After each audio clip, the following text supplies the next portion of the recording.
Assalamualaikum warahmatullahi wabarakatuh. Pemirsa MTA TV dimanapun Anda berada. Alhamdulillahirrabbilalamin. Puji syukur kita aturkan kehadirat ilahi Rabbi Allah Subhanahu wa Ta'ala. Pagi hari ini kita bertemu lagi di acara yang senantiasa akan memberikan tema-tema terkini. Dan insya Allah untuk hari ini ada tema olahraga dan kesehatan jiwa. Mudah-mudahan Anda bisa menyimak hingga tuntas karena kita bersama spesialis. Dan pemirsa, untuk pagi hari ini kita telah ada tamu yang hadir di studio MTA TV. Beliau dari RSUD Bung Karno. Ada beliau Dr. Dede Rus Muhammad SPKJ. Assalamualaikum warahmatullahi wabarakatuh, dokter. Waalaikumsalam. Bagaimana kabarnya? Alhamdulillah baik, sehat. Sehat ya, alhamdulillah. Iya. Senang sekali mendapatkan kehormatan dari Dr. Dede karena bisa hadir untuk pagi hari ini. Ya. Hari ini juga bertepatan dengan Hari Olahraga. Betul. Setiap tanggal 9, bulannya 9 itu Hari Olahraga. Ya. Dan Dr. Dede, ternyata kita juga mendapatkan satu kesan begitu. Memang tatkala kita itu berolahraga, saya sendiri merasakan itu tatkala bisa tenis, kemudian ada partner yang ada di sisi lawan begitu. Dan ketika kita itu ingin meluapkan emosi dengan smash atau forehand, backhand dan lain sebagainya, itu puas. Dan terkadang kalaupun out pun kita bisa teriak. Nah, ini melepaskan ego, seperti luapan emosi itu bisa keluar. Ya, dan itu ternyata menjadikan nyaman, begitu. Betul. Nah, sebenarnya seperti apa sih korelasi dari olahraga dan kesehatan jiwa itu sendiri? Ya, terima kasih Mas Rudi atas kesempatannya ya untuk menjelaskan beberapa hal terkait dengan antara olahraga dan kesehatan mental ya.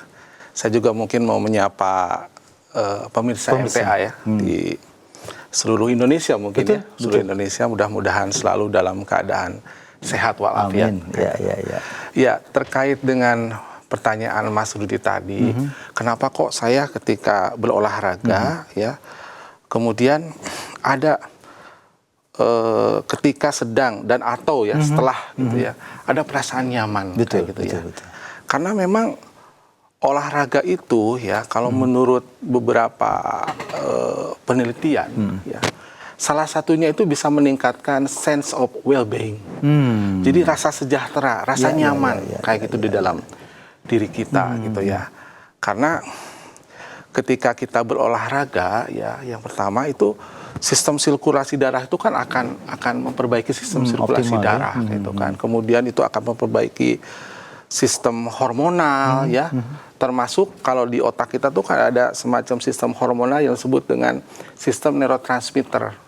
Nah, ketika berolahraga itu tubuh maupun otak kita itu akan melakukan keseimbangan kembali gitu ya. Misalnya tubuh itu akan memproduksi otak kita akan memproduksi hormon yang disebut hormon endorfin salah satunya. Endorfin itu semacam seperti morfin yang dihasilkan oleh tubuh kita. Nah, endorfin ini mempunyai efek bisa mengurangi rasa nyeri. Ya, kemudian bisa meningkatkan rasa nyaman kayak gitu ya. Makanya kalau banyak orang yang menggunakan morfin itu sebenarnya kalau morfin dosis kecil ya, misalnya kayak tramadol, sekarang kan rame ya. Itu kan bisa meningkatkan rasa nyaman kayak gitu ya. Nah, sebenarnya ketika berolahraga tubuh kita tuh menghasilkan hormon sistem saraf pusat atau disebut dengan neurotransmitter. Salah satunya ada endorfin ya, ada kemudian ada dopamin. Nah, ini dopamin tuh disebutnya the hormone of happiness. Jadi hormon rasa bahagia gitu, kebahagiaan. Kemudian ada serotonin yang bisa mengurangi kecemasan dan rasa takut kayak gitu. Jadi ya itu memang secara ilmiah bisa dibuktikan Mas Rudi bahwa olahraga itu bisa meningkatkan sense of well-being ya. Rasa nyaman, rasa sejahtera, rasa puas dan sebagainya akibat terjadi semacam karena olahraga itu bisa menyeimbangkan kembali sistem hormonal kita maupun sistem neurotransmitter yang ada di dalam otak. Iya. Dan kita juga tidak terjebak dalam keseharian yang membosankan. Betul. Iya. Dan itu seperti kita mengkalibrasi lagi sistem pemikiran otak kita. Betul. Jadi kayak di restart ya. Restart, betul ya. Iya. Jadi memang olahraga ini punya fungsi, punya efek yang luar biasa. Bukan hanya sekedar untuk meningkatkan kesehatan fisik kita, kapasitas fisik ya. Kalau untuk olahraga buat bermanfaat secara fisik itu kan sudah lama kita kenal. Ya anak SD pun tahu ya. Ada istilah mens sana in corpore sano, kan kayak gitu kan, di dalam tubuh yang kuat terhadap jiwa yang kuat, yang sehat. Nah, ternyata berdasarkan banyak hasil penelitian bahwa olahraga itu bisa meningkatkan kesehatan mental, sosial, bahkan spiritual, Mas Rudi. Luar biasa kayak gitu ya. Betul.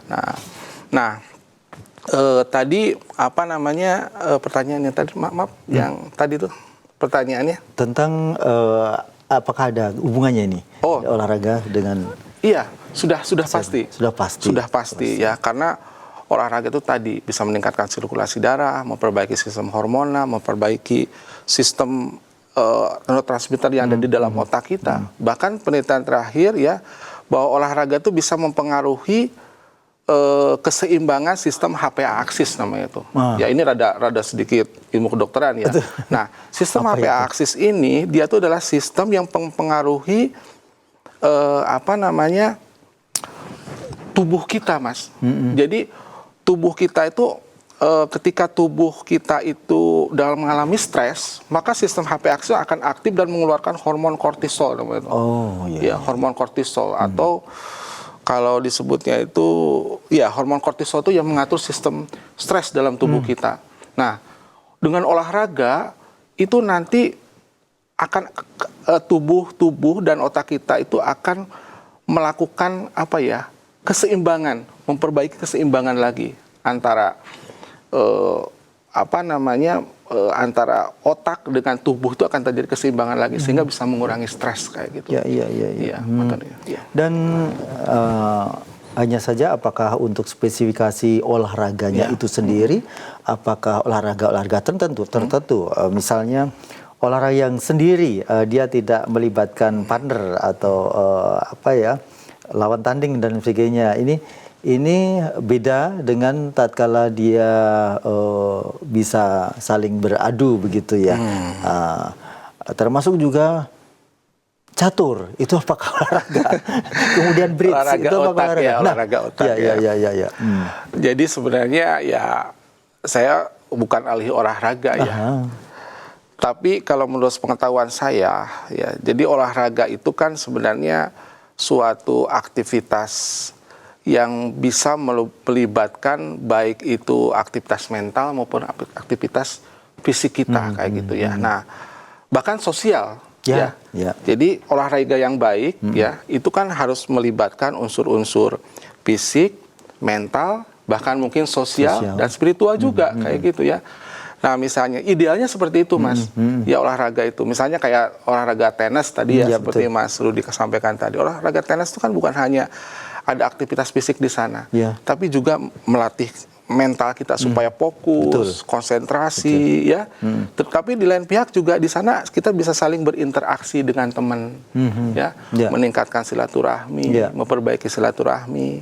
Hal-hal yang tidak bisa kita selesaikan melalui mekanisme formal misalnya, tapi bisa diselesaikan di meja di lapangan tenis. Secara spiritual juga kan bisa saja. Ada olahraga mendaki misalnya kan, kita orang mendaki gunung, kemudian sambil mendaki kita mengingat kebesaran-kebesarannya Tuhan.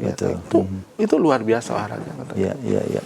Dan ini berarti bisa juga membuat kita berdampak untuk kepercayaan diri ini jadi betul. Jadi olahraga itu saya sebutkan ya Mas ya. Olahraga itu ini udah banyak penelitian sebenarnya. Fungsi olahraga secara mental itu paling tidak ada beberapa. Satu, untuk mengurangi kecemasan. Kecemasan. Ya. Jadi bagaimana ini penjabarannya bisa mengurangi kecemasan? Nah, ini penjabarannya agak ilmiah sedikit ya. Iya, jadi seperti saya sampaikan tadi, dengan berolahraga itu bisa mengatur keseimbangan antara sistem hormonal yang ada di otak dan tubuh. Nah, yang menghubungkan antara sistem hormonal di otak dan tubuh itu disebutnya HPA aksis. Nah, melalui apa?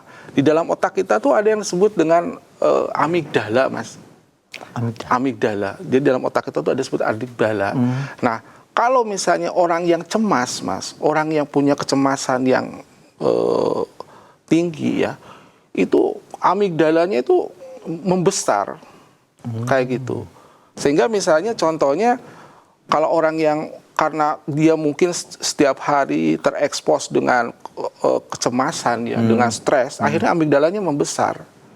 Kalau amigdalanya membesar, dia akan semakin mudah mengalami kecemasan kayak gitu. Ada sebuah penelitian lucu, menarik kayak gitu ya. Tatkala monyet itu biasanya kalau dikasih ular dia takut kayak gitu ya. Takut ya. Tapi ketika amigdalanya dipotong, dipotong jadi separuhnya, jadi monyet itu nggak punya rasa takut. Nah, itu. Nah, amigdala. Jadi ketika olahraga, fungsi amigdala itu akan dinormalisasi kayak gitu, sehingga itu bisa bisa mengurangi kecemasan. Ya. Kemudian yang kedua, olahraga itu bisa memperbaiki suasana hati, Mas. Menimbulkan rasa nyaman, ya, santai, rileks, kayak gitu ya. Pokoknya makanya pada orang-orang yang mengalami gangguan depresi, ya, saya sering menyarankan bahwa kamu selain minum obat dari dokter, kamu juga pertama harus rajin olahraga. Jangan keseringan menyendiri, harus banyak silaturahim, kayak gitu. Kemudian harus banyak berpikir, menghindari pikiran-pikiran negatif, kan kayak gitu.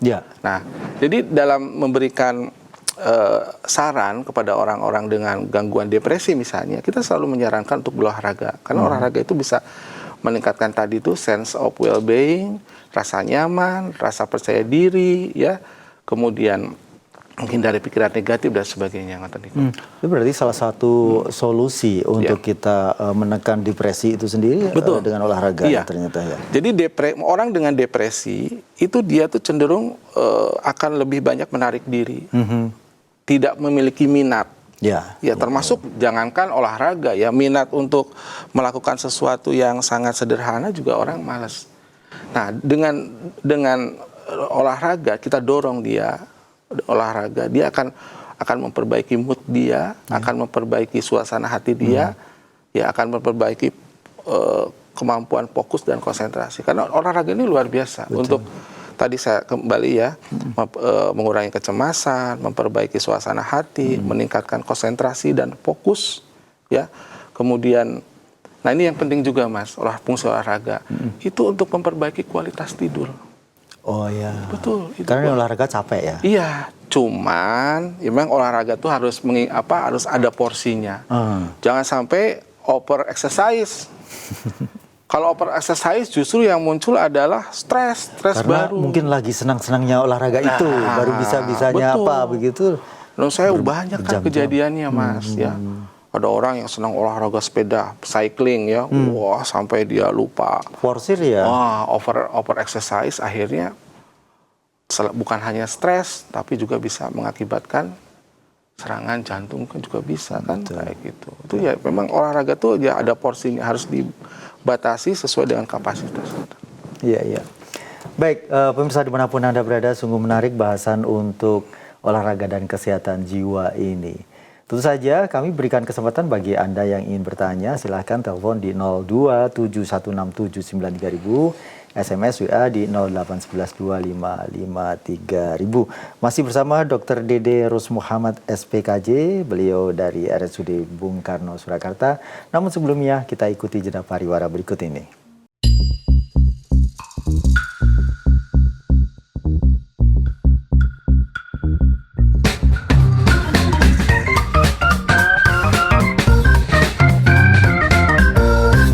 Baik, pemirsa dimanapun Anda berada, Anda masih menyimak sajian spesialis dan kita masih bersama dengan spesialis kejiwaan. Ada beliau Dr. Dede Rus Muhammad SPKJ dari RSUD Bung Karno.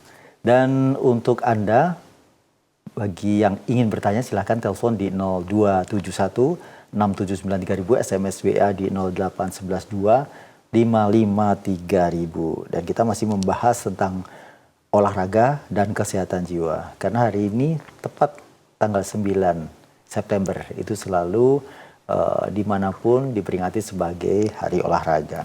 Dok, kalau olahraga itu sendiri sebenarnya yang paling pas itu porsinya seperti apa? 1 jam, 2 jam, dan setiap hari atau bagaimana?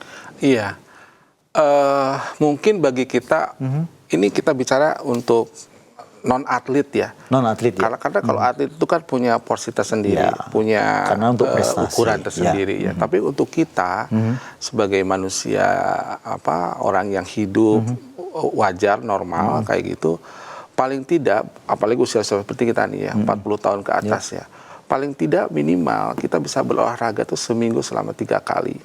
Minimal itu. Seminggu 3 kali, setiap kali mungkin kita menghabiskan waktu cukup 30 menit ya. Jadi rumusnya seperti itu. Jadi setiap olahraga 30 menit, kira-kira seminggu 3 atau 4 kali kayak gitu. Dan olahraga yang dianjurkan bagi kita-kita ini yang ya mungkin ya bukan manusia atlet lah ya, biasa itu ya, yang paling bagus itu kan jalan ya. Jalan itu adalah exercise atau olahraga yang paling natural. Dan itu manfaatnya luar biasa. Jalan kaki, jalan cepat ya, terutama jalan cepat itu kan efeknya buat kesehatan tubuh itu ya luar biasa. Saya sendiri termasuk yang ya banyak melakukan jalan kaki kayak gitu ya. Nah, kebetulan ya di rumah itu kan ada halaman yang cukup luas kayak gitu kan. Jadi sehari itu mungkin bisa berapa ribu langkah kayak gitu ya. Kalau dulu kan ada istilah minimal 10.000 langkah gitu, tapi sekarang dikoreksi ternyata ya, bukan nggak butuh sampai 10.000 banget gitu kan, tapi 3.000 sampai 4.000 langkah itu katanya sudah cukup kayak gitu, kalau tidak salah seperti itu. Jadi olahraga itu ketika kita berjalan kaki itu kan kita sambil, kalau saya biasanya sambil berkontemplasi ya, sambil merenung, sambil menghayati suasana di sekitar, melihat, membangun kesadaran ya. Mindfulness kayak gitu ya. Kadang-kadang gini Mas ya, sebagai manusia modern, kita tuh kadang-kadang pikiran kita tuh disibukkan dengan berbagai hal. Informasi kita setiap hari dibanjiri dengan berbagai informasi. Bahkan seringkali kita tuh tidak sadar di mana kita sedang apa dan apa yang terjadi di lingkungan kita nggak sadar. Tapi ketika kita sadar, ketika kita berolahraga, maka di sana apalagi pagi ya Mas ya. Dan itu menghilangkan. Betul. Ketika kita berolahraga apalagi di setiap pagi, kita mungkin akan lebih tingkat awareness kita terhadap diri kita, terhadap lingkungan, ya, terhadap hal-hal yang sepele yang mungkin selama ini kita abaikan, itu akan muncul kesadaran ya, atau mindfulness ya. Ada dalam psikoterapi itu istilah mindfulness itu untuk membangun kesadaran terhadap diri kita, lingkungan sekitarnya. Itu masuk kepedulian juga ya. Kepedulian, ya itu termasuk untuk melatih konsentrasi gitu. Karena kan banyak orang yang misalnya, dok aku kok pelupa ya, ternyata dia stres ya. Orang banyak, aku pelupa ya, susah mengingat, kadang-kadang lalenan kayak gitu. Nah itu karena dia kehilangan fokus dan konsentrasi akibat stressful, dia mengalami stressful. Itu saya itu pelupa itu. Iya. Jadi sangat penting ya berarti olahraga ini. Dan minimal dalam seminggu itu paling tidak berapa hari? 3 hari? 3 hari atau 4 hari. Cukup ya. Durasinya sekitar 30 menit kayak gitu ya. Dan tentunya itu juga harus mempertimbangkan kapasitas fisik kita, Mas. Jadi itu kan cuma semacam rumus umum ya. Tapi itu tergantung kapasitas. Kita kan harus bisa ngukur. Betul. Jangan sampai kita jangan sampai kita overestimate ya dengan diri kita. Betul. Ya kemampuan kita bersepeda hanya jarak 5 km bolak-balik, tapi ini dipaksa karena izin kalau kancane ngajak ke Karangpandan. Wah, repot itu. Jadi tetap harus mengukur diri. Iya. Kemudian amigdala yang tadi disampaikan itu, betul. Bahwa itu sangat berpengaruh tatkala dia banyak diam, maka itu akan membesar. Itu bentuknya apa sih, Dok? Jadi amigdala itu, kan sekarang ada istilah ini, Mas, yang sangat populer di dunia psikologi itu disebut dengan amigdala hijacking. Apa itu? Jadi fungsi kortek kita, fungsi kortek itu kan untuk mengingat, untuk fungsi kognitif, gitu ya, mengingat kognitif, untuk fungsi memori, kognitif itu kan ada di kortek, Mas. Tapi karena orang itu terlalu banyak stres, terlalu banyak stresor, jadi amigdalanya membesar. Nah, jadi fungsi kortek itu untuk mengingat, kognitif, mempertimbangkan, abstraksi itu diambil alih sama amigdala. Kayak gitu. Sehingga misalnya begini, orang itu ketika mendapatkan informasi yang belum tentu utuh, misalnya, Bu, misalnya kayak gitu. Itu ada tamu, dia udah, udah kedandapan kayak gitu. Iya. Tanpa dia bisa berpikir jernih, tanpa dia mempertimbangkan aspek kognitif, kemampuan otak yang itu tadi. Nah, jadi misalnya ada orang, misalnya ada kabel, diuncali kabel, wow, kayak gitu kan, dia ketakutan sekali. Nah, dia nggak sempat berpikir karena dia otaknya banyak dikuasai oleh amigdala itu. Nah, makanya disebut amigdala hijacking. Nah, orang yang mengalami itu bentuk fisiknya apa sih amigdala? Iya, amigdala tuh kayak komponen otak. Kan banyak, Mas, komponen otak tuh. Selain kortek, ada amigdala, ada hipokampus. Nanti bisa bengkak begitu? Kalau dia misalnya orang-orang yang sering mengalami stres, ya, itu nanti amigdalanya bisa membesar. Nah, itu jadi dia mengalami gangguan kecemasan umum atau GID namanya itu. GID itu kan orang nggak bisa, orang dengan kecemasan berat, salah satu GID itu dia kayak nggak bisa rileks. Ya. Nggak bisa rileks, nggak bisa susah tidur. Cepat panik ya? Cepat panik, sering dia menghadapi sesuatu yang belum terjadi, dia sering ketakutan segala macam. Nah, itu. Karena itu tadi. Nah, dengan berolahraga itu otomatis nanti akan mengurangi potensi terjadinya amigdala hijacking itu. Nah, itu Ya, baik pemirsa, masih kita nantikan bagi Anda yang ingin bertanya untuk pagi hari ini, telepon silakan 02716793000, SMS WA di 08112 553.000. Ya, kemudian untuk olahraga itu sendiri sebenarnya apa sih yang paling dianjurkan? Kalau tadi seusia kita mungkin jalan kaki ya begitu. Betul. Yang aerobik. Yang aerobik. Jalan kaki, bersepeda, ya. Kemudian apa lagi? Yang ritmis aerobik kayak itu. Kemudian misalnya berenang. Ya. Gitu. Tapi kalau yang non aerobik tuh ya saya kayak gym gitu kan, yang high impact. Nah, itu kita nggak disarankan lah. Yang aerobik, yang ritmis. Ya. Jadi itu bagian yang bisa menekan kecemasan kita. Betul. Bisa meningkatkan suasana hati, meningkatkan kemampuan konsentrasi dan fokus, meningkatkan kepercayaan diri, dan meningkatkan kualitas tidur. Iya. Karena di antaranya kecemasan itu juga manajemen hati kita. Betul. Nah, ini bagaimana ini ada hubungannya dengan pertama secara fisik ya, Mas ya, secara neurobiologis tadi itu. Orang yang cemas itu kan sesuatu yang natural, Mas. Setiap orang cemas, setiap makhluk mamalia itu mengalami kecemasan. Ya, hewan yang jinak itu didekati harimau pasti dia mengalami kecemasan. Betul kan? Setiap orang, setiap makhluk, tikus semua pasti mengalami cemas. Tapi kalau cemas itu tidak terkendali, itu namanya kecemasan. Berlebihan ya. Betul. Atau disebut dengan anxiety.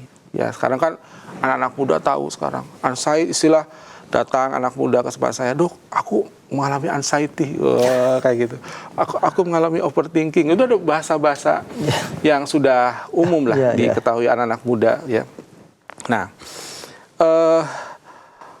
bagaimana olahraga itu bisa mengatasi kecemasan? Tadi dengan menyeimbangkan kembali sistem hormonal, sistem HPA aksis tadi segala macam. Tapi yang paling penting juga ya, olahraga itu kan sebenarnya salah satunya bisa mempengaruhi cara berpikir kita. Artinya itu seorang olahragawan itu paling tidak dia bisa punya pikiran yang lebih positif, punya rasa percaya diri yang tinggi, ya. Nah, cemas, kenapa orang cemas? Itu karena dia banyak pikiran negatifnya, atau banyak irasional beliefnya. Itu, ya. Contohnya apa ya? Banyak sekali ya. Misalnya begini contoh. Misalnya apa ya yang sering terjadi banyak sekali di klinis itu ya, misalnya dok, misalnya kamu kenapa nggak bisa tidur? Wah dok, saya sering gelisah, was-was gitu loh. Kenapa? Karena saya takut nanti saya nggak bisa bayar sekolah misalnya, takut nggak bisa bayar listrik, nggak bisa bayar cicilan segala macam, ya. Padahal sebenarnya saya tanya, ya saya pakai pertanyaan begini, ya. Kira-kira jenengan selama ini sudah berapa tahun jenengan telat bayar? Bayar telat? Pernah nggak jenengan telat bayar listrik atau nggak bisa bayar listrik? Nggak pernah. Tuh satu itu. Pernah nggak jenengan telat bayar sekolah anak? Ya nggak pernah katanya. Pernah nggak jenengan? Ya nggak tuh. Jadi saya konfirmasi, melakukan apa? Reassurance namanya itu. Teknik reassurance untuk membangun kembali pikiran-pikiran positif dan menghilangkan itu tadi disebut dengan irasional belief. Karena sumber kecemasan itu adalah adanya pikiran-pikiran negatif dan irasional belief. Jadi keyakinan-keyakinan yang tidak berdasarkan fakta. Nah, tugas dari seorang psikiater adalah menuntun pasien-pasien itu untuk berpikir berdasarkan fakta-fakta, bukan berdasarkan asumsi. Nah, kebanyakan orang tuh kan, makanya kata seorang filsuf tuh, berpikir itu susah katanya. Karena orang kebanyakan berpikir berdasarkan asumsi. Termasuk juga berarti ini sering kita bersuuzon ya, begitu ya. Betul. Makanya ya, kalau kita bicara agama, kenapa agama kita tuh melarang umatnya ya, Tuhan melarang hambanya untuk bersikap suudon. Makanya ada sebuah hadis qudsi itu mengatakan, kata Tuhan itu atau Allah Subhanahu Wa Taala, aku akan seperti prasangka hambaku, ya. Ya kalau prasangka hambaku jelek, ya nah. Betul. Nah itu. Baru ribuan tahun ya. Manusia baru tahu, oh ini ternyata. Seperti itu. Jadi salah satunya tadi adalah faktor untuk menekan itu diantaranya adalah olahraga. Betul. Ya. Selama ini dok, ketika utamanya yang di RSUD Bung Karno, selama ini siapa sih pasien dokter tangani? Anak-anak, orang tua atau? Iya sebenarnya bervariasi. Rata-rata apa keluhannya? Ada anak-anak, remaja gitu kan, ada dewasa muda. Itu apa biasanya kalau anak-anak? Nah kalau anak-anak biasanya terkait dengan ini Pak, misalnya yang paling banyak case-nya itu ADHD ya, gangguan perilaku, ya autis kayak gitu ya, yang major-majornya itu ADHD yang anak-anak misalnya, nah ini kadang-kadang masyarakat apalagi guru ya, itu kan harus punya literasi yang memadai dalam memahami anak, karena kalau tidak punya literasi, anak ADHD dianggap nakal. Kalau dianggap nakal, akhirnya jadi maltreatment kan, dimarahin terus. Padahal sebenarnya dia butuh pertolongan loh. Betul. Ya, misalnya anak ADHD itu kan dia, gampangannya dia kehilangan fokus, konsentrasi dan tidak bisa tenang kayak gitu kan. Ya, ADHD itu kan attention deficit hyperactivity disorder kan. Jadi dia aktif, mubeng kayak mesin, kayak gangguin koncone kayak gitu kan. Nggak bisa fokus. Nah, itu kan dianggap kalau misalnya orang tua atau guru nggak punya literasi yang baik tentang itu, gitu ya, kamu nakal, bodoh segala macam. Akibatnya anak kan tersugesti bodinya nakal dan maaf ya, istilahnya bodoh kayak gitu kan. Akhirnya kan itu akan mempengaruhi jiwanya. Dia akan mempengaruhi sense of kompetensi dia. Ya, ada saya teman-teman SMP, SMA. Ayo kamu, kata gurunya, ayo kamu belajar bahasa Inggris. Wah aku tuh nggak bisa Bu, aku nggak bisa bahasa Inggris, aku nggak bisa matematika, aku raiso. Itu kan sense of kompetensinya hilang, nggak ada. Mungkin waktu kecilnya dia sering ngomongnya, wah kamu bodoh, nakal segala macam. Ya, jadi itu. Jadi harus punya literasi kita. Jadi pengetahuan tentang apa ya istilahnya psikologi anak segala macam harus dimiliki oleh orang tua dan para guru terutama ya selain dokter itu. Yeah. Kalau yang dewasa muda ya gangguan yang sering muncul itu adalah maaf ya saya ini perlu saya buka. Kebanyakan itu adalah gangguan penyalahgunaan zat dan penyalahgunaan zat multiple. Jadi orang yang mantan pengguna sabu itu kan mantan pengguna sabu itu ketika dia kan tidak bisa begitu saja melepas dari sabu, dia butuh pertolongan medis. Karena kalau dia begitu saja lepas dari sabu harus bertahap berarti. Harus dia akan orang kena sabu itu kan sabu itu begini ya secara bodon Pak. Sabu itu kan ibaratnya memang awal-awal itu membuat orang tuh nyaman, bersemangat, bergairah, semangat kerja, ya nggak mengenal capek. Tapi lama kelamaan, ketika efek sabunya itu sudah berkurang, maka muncul situasi badannya sakit semua, ya pikirannya. Itu psikis apa enggak itu? Psikis. Makanya orang mantan pengguna sabu, orang penyalahgunaan zat itu yang treatment kan dokter psikiater. Oh, berarti bukan karena kita langsung drastis memotong sabunya sehingga nggak bisa, tidak. Pak. Karena setelah dia nyabu, terus dia efek sabunya hilang dalam 2-3 hari, dia akan susah tidur, gelisah, cemas, sensitif, mudah marah, tantrum, ya. Kemudian dia sakau. Sakau itu. Kalau nggak pakai sabu lagi, dia akan seperti itu lagi. Obatnya, maaf ya, quote and quote, obatnya harus nyabu lagi.